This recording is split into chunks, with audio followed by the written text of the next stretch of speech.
Our epistle reading comes from Lectionary, Hebrews chapter 4, 12 through 16.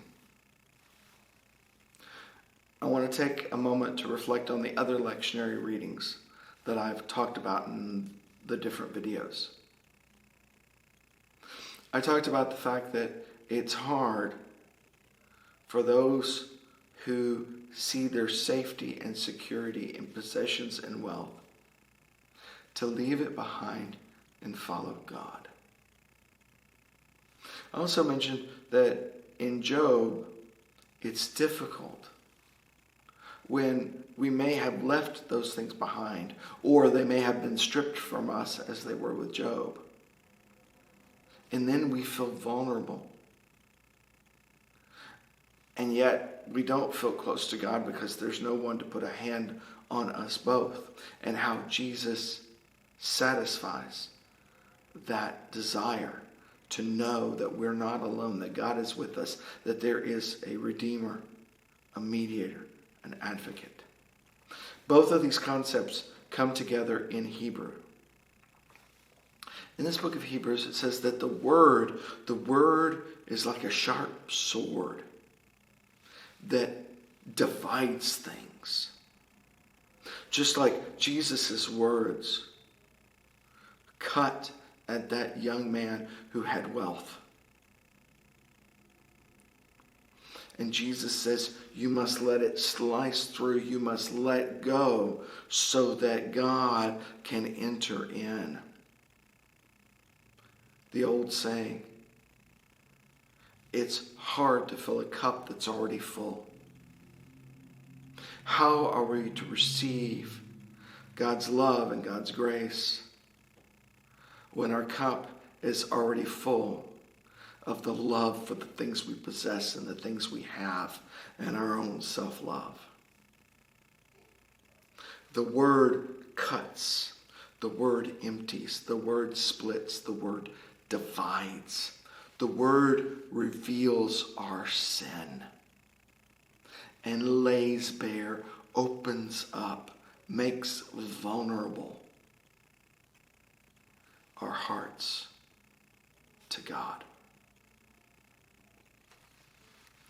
In this vulnerability, in this nakedness, as we are exposed without anything around us, our natural tendency is to be afraid because of our vulnerability. And yet, says Hebrews, we have a great high priest who has passed through the heavens, Jesus, the Son of God. As Job says, my witness is in heaven. My Redeemer lives. Not only that, but it's not just some heavenly angel. But it says that we who in every respect have been tested, he has been tested. And yet he's been without sin. He understands us. And yet he is able to lay his hand on the Father, because he never separated from the Father, even though he experienced our testing. In the wilderness, this is hard for some people to wrap their minds around. In the wilderness, Jesus experienced temptation.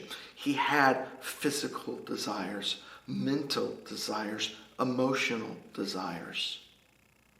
His body hungered. And so Satan tempted him with bread. His mind wanted to know that this was all going to be worth it. He had mental desires. And so Satan took him to the top of the pinnacle and says, just worship me and everyone will bow down to you. You'll know that it's all worth it. But Jesus said no. Jesus had emotional desires. God really, my Father really cares for me in this human state, will I have to face a cross? Do I really have to suffer? Does he really love me? And Satan, once again, takes him up to the pinnacle and says, throw yourself down. His angels will catch you. Prove God's love for you. Jesus was tempted. He had emotional, physical, and mental desires. Desires for self-worth, for self-actualization, for physical gratification. He had those. And yet, he refused to act on any of them. Not only that, but when the desires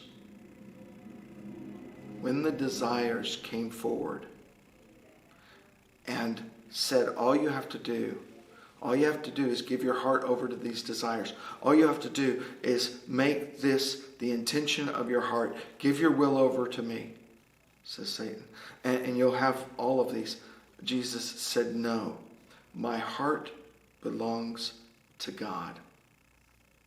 My will belongs to God. And he never sinned. So Jesus faced temptations.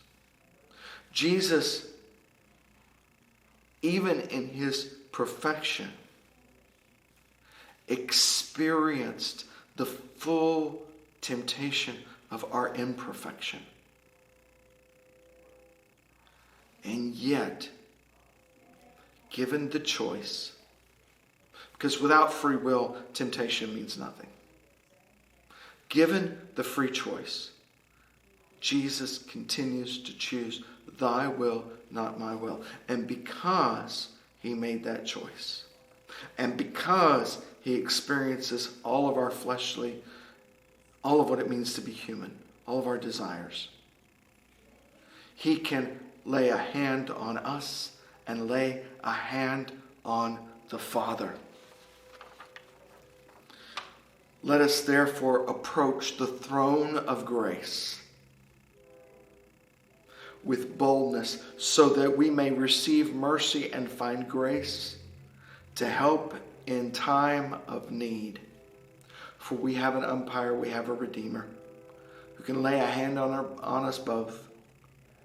And because of him, we can come before God's judgment throne and God's throne of grace.